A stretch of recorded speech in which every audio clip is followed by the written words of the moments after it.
I used to totally hate sketching.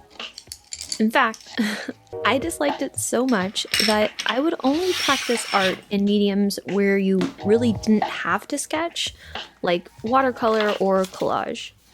Because jumping right into art making felt so much more fun than spending a bunch of time toiling away at a sketch that usually ended up being nowhere near my expectations. But over the years, I've really grown to love sketching, and now I enjoy it so much that I will sketch just to chill out, calm down, or even meditate. And I thought I would share some of the things that helped me really fall in love with sketching, like some of the things that made the process more enjoyable or easier. And as a bonus, these things actually really improved my illustration and painting and art making skills overall as a whole.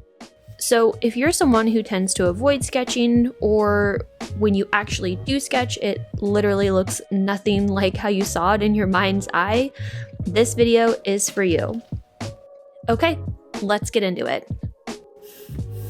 Today, I felt like doing this kind of flat, graphic design-y type illustrative vase of flowers. For me, in the past, bouquets and flower vases have always kind of been a bit of a challenge, because if you've ever tried to do one, you know that there are so many elements like flowers and leaves and petals and filler elements. It gets to be there's so much going on you can't even see what's happening. So today I thought I would face my fears head on and kind of show you all the things that take the pressure out of this process, starting with my tip number 1. And that is to sketch on a completely different piece of paper than you plan to do your final art on.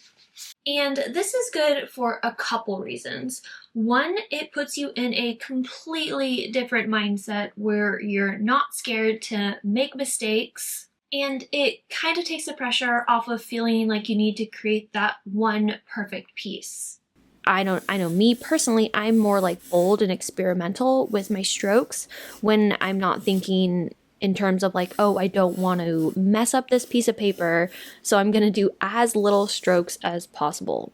And the other benefit of working on a completely separate piece of paper is that it preserves your paper quality. I know that when I'm working with nicer watercolor paper, if you're making just a ton of strokes that you don't need and you're spending a lot of time erasing, it can kind of rip up the fibers of the paper. Or if you're using marker paper, which is what I eventually plan to turn this into, it can kind of smear and smudge the paper, and I don't know, the quality of the paper is kind of just lost with all the erasing and ripping up of the fibers.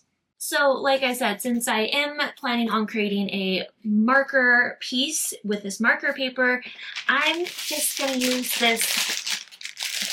That's really loud. I'm just going to use this cheap photocopy paper to sketch onto. And this brings us to tip number 2, which is to create guides for yourself. So if you're someone who has ever sat down to address an envelope and you try and center things, but I don't know, me, I always think I'm centering them, and then I never have enough room to write the person's name or their address. Aligning things can be really difficult, and creating guides is what's going to completely save you from that. And if you're a digital artist, you know that in Procreate you have all these really fun tools that you could toggle on guides to help you center your composition, or you can lasso and select something and move it to the center or reposition things. But we don't have that in an analog sketching format. So we kind of have to do a little bit of planning to make sure everything fits on the page and is aligned correctly. What do they say in building stuff? Measure twice, cut once. That's That's basically what we're doing right here. We're just doing a little bit of foreplanning to make things easy on ourselves in the future. So I am not a numbers person, and I know what you're thinking. Maybe to create guides, you need to grab a ruler and do some math and start dividing things, but that's not where my head is at. I honestly just prefer to do things by feel and eyeball, but I typically like to start by creating guides by folding my paper in half, both vertically and horizontally. And at least this way, I know where the center point of my paper is.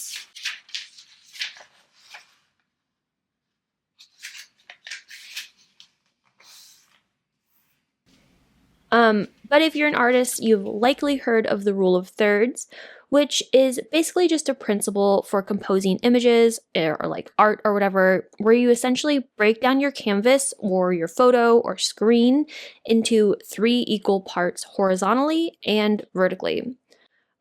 So from there, you can create like a more balanced composition.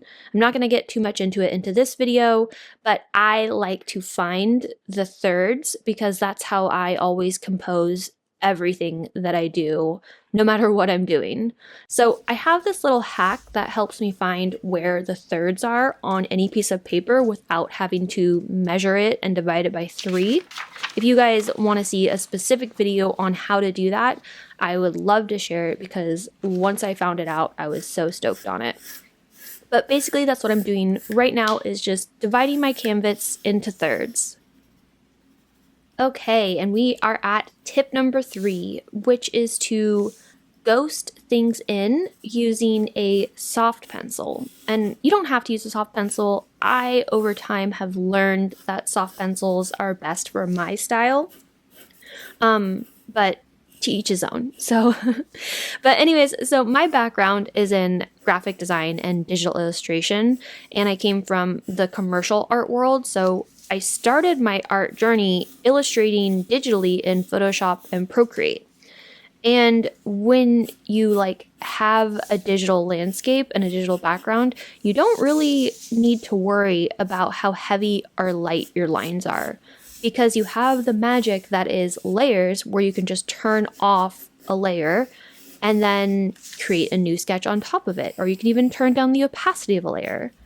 But when we are sketching traditionally, we don't have the benefit of having layers or these other abilities to turn the opacity down of our lines. So we have to sketch really, really lightly. And I didn't learn this until very recently, so sketching was always kind of a headache for me. But through watching animation and studying animation, I've learned that this is called, quote, ghosting something in. And it is super beneficial. Like, it's also just such a better way to sketch. Like, even when I sketch digitally now, I always sketch with a light hand. Because when you sketch lightly and you make your lines lightly, you basically have like a lot more options to choose where and how you want your composition to come together. It just gives you more time to feel through your illustration, as opposed to like commit to something too soon, and then you find yourself playing the like erasing, draw again, erasing, draw again, and that can kind of be a whole rabbit hole and turn into a headache of its own. So my advice is to ghost things in, sketch very lightly at first, and then when you're more like figuring out where things want to go, then you can use a little bit of a heavier hand to kind of, quote, lock things in. So for a really long time, I was drawing with my hand and my wrist, kind of like moving my wrist about my canvas. And then one day in art school, a friend of mine was like, I think he saw me struggling, and he was like, Sam, like, you need to draw with your entire shoulder. And then it was like a light bulb went off and everything changed. So if you're someone who's been kind of just drawing with your hand and moving your wrist about, you're kind of limiting your range of motion and like your mobility. And also, drawing with just your wrist kind of makes your strokes not as fluid. And when you draw with your shoulder, you're really like 10xing your range of motion, because like all you can do is kind of this situation, but when you're really moving your shoulder, it's insane the benefits you'll get. Like, I feel like you'll see your lines become more confident, and you'll have so much more energy and life in your strokes and your sketches. Yeah, like once I started doing it, it just changed the game for me. And I feel like nobody talks about it. Like I've said this before in other YouTube videos, because it's not like a sexy, flashy, like Procreate tip or something.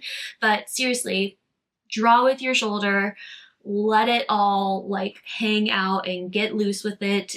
I feel like your sketches will look so much more alive and energetic, and yeah, it'll change the game. And this brings us all the way to tip number 5, which is to lock in your lines with a black pen. And I know a lot of people who sketch like locking in your lines just kind of means like draw with a heavier hand and like really cement those lines, those chosen lines out of all the other lines. But I like to draw, I like to lock in my lines with a black pen or like another color pencil. Because by the time I'm done with my like initial rough sketch, there is so much going on. It looks like a hot mess, and I can barely see what's happening. Are things in front? Are they behind? I don't know the layer structure. It's getting hard to see shapes defined. So I like to lock in my lines with either another colored color pencil or a black pen. And I typically choose a black pen because of the next tip, which is a bonus tip, tip number 6, which is to do your final rendering with using a tracing table or a light box.